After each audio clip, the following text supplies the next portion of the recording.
Welcome back to News 15 today. Joining us now is friend of the show, Chris Rader. He's joining us for Tech Talk, and today on Tech Talk, we're talking Tik Tok. That was hard to say. Chris, thank you for joining us.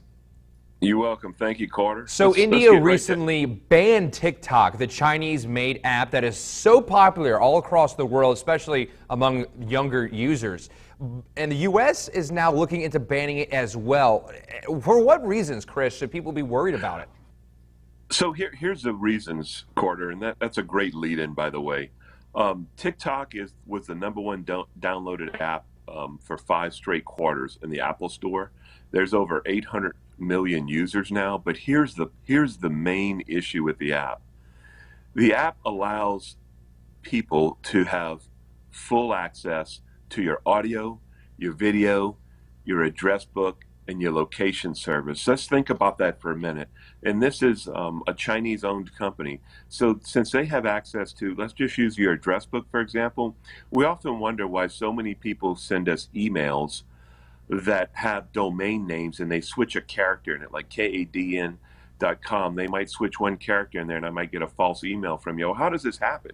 It happens because they have these billions and billions of records of data that have been taken off of our phone unknowingly to us and transported to another country. And that is the problem.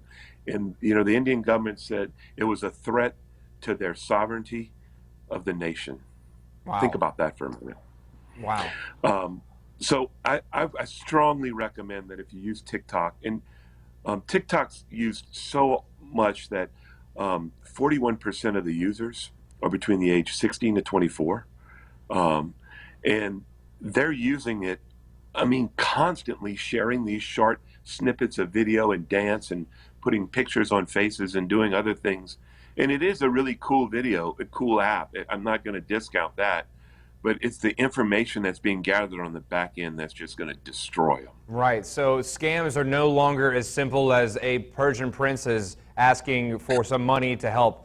Yeah, and they'll go get some money out of her, something like that. They take literally people that you know and love and just change something very minuscule, and they can get that by accessing the information that TikTok gives them. Correct, and it's not just the individual, which is most important.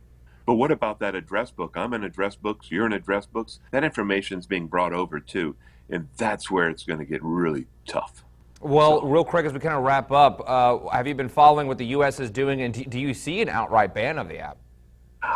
I'm pretty sure we're going to get a statement in the next 24, 48 hours because there's some statements coming from the U.S. government saying that they're investigating it and they're going to make the right move.